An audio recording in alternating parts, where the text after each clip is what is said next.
Hi all, today I'll be showing you how to do a beehive split, especially when you've got swarm cells in the hive. My day started as a simple beehive inspection, and I'll show you what I saw and what steps I took going forward.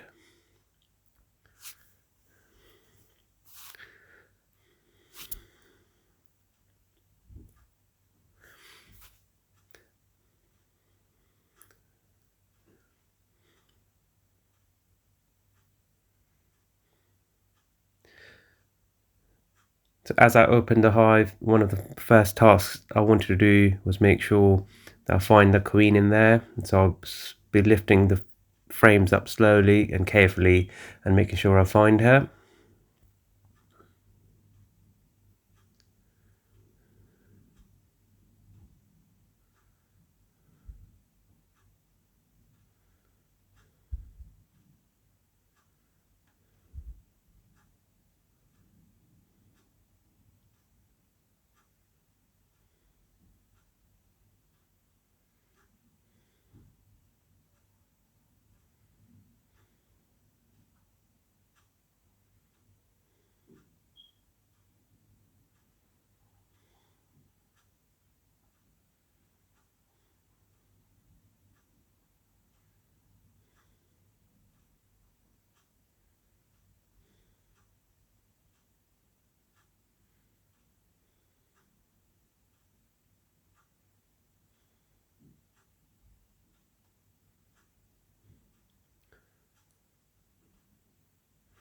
At this stage, what I saw was few empty cups, which could be a sign of them developing a queen cell. But when I did open them up, there was nothing in there, so they were just empty cups.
And on this frame as well, I did notice some cups. So I'm just opening them up and just checking if there's any egg inside it or royal jelly, so I would know that if it's a charged cell or not.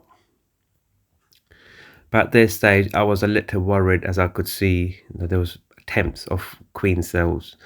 So I'm just looking for the queen or any fully charged queen cell.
Here at this frame, I did find one queen cell which was fully charged. So I'll show you a close-up look. As you can see, it's a quite big fat cell sticking out from the frame. And if you pause the video and see inside the frame, you can see some white substance, which means there's an egg in it and the bees have been feeding royal jelly to it. So what I did was I went through the other frames and I did find a few more queen cells in there.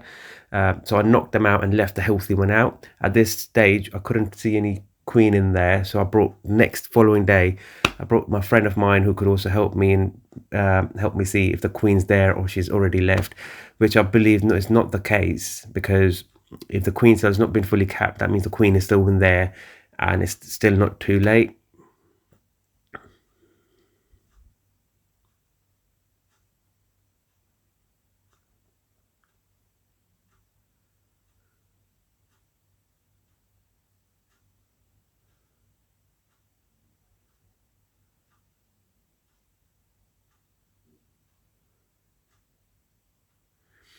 And we'll be going through the frames again just to make sure we find the queen.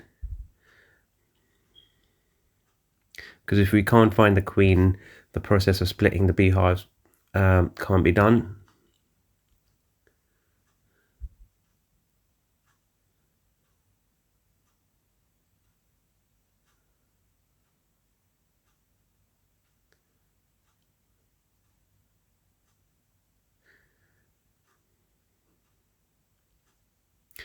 As you can see on the right hand side where the smoker is, that's a brand new brood box with brand new frames in there. So I'll explain you what we do when we find the queen.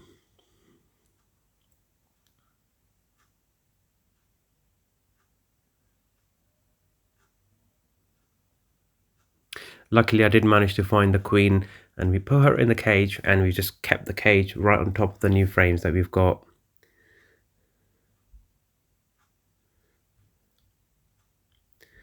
And the day before I made sure there was no extra queen cells in there, and we've left one healthy queen cell in there. Now what we'll do is move the box with the queen cells inside, or one queen cell inside, to a new location,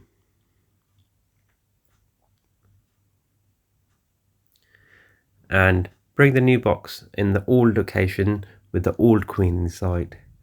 What this will do is any bees that were flying bees, they will return back to the same location, but they will find a new hive in there with the new comb but same queen, which will make them think that they've already swarmed, and the reason they had built the queen cells, that's been completed.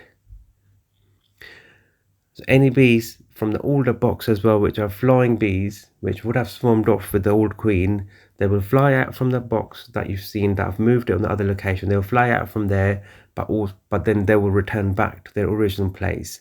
This way what will happen is the bees will actually swarm to the newer box, because there's a new foundation there, but their queen is there. Whereas with the older box, what the nursing bees, they will make sure they'll stick there because there's loads of brood in there which has not been hatched, and which will be hatched in next coming days. And also they will be making sure the queen cell that's in there is fully capped, and they'll be waiting for the new queen to arrive. What we're doing on the new box is we release the queen very gently in the frames.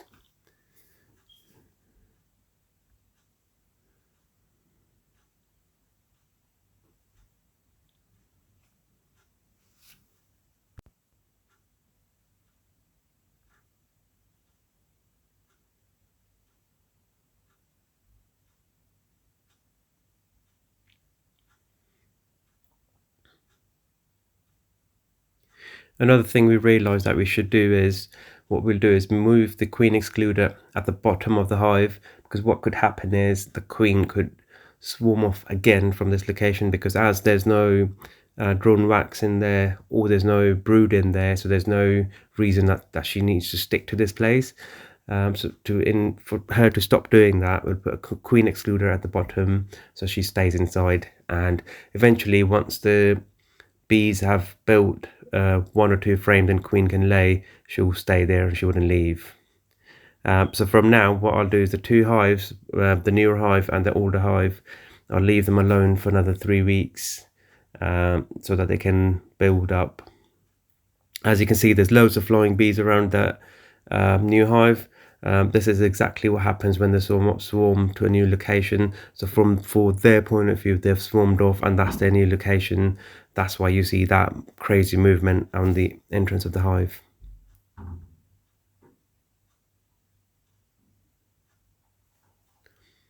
Hope you enjoyed the video. Please like and subscribe.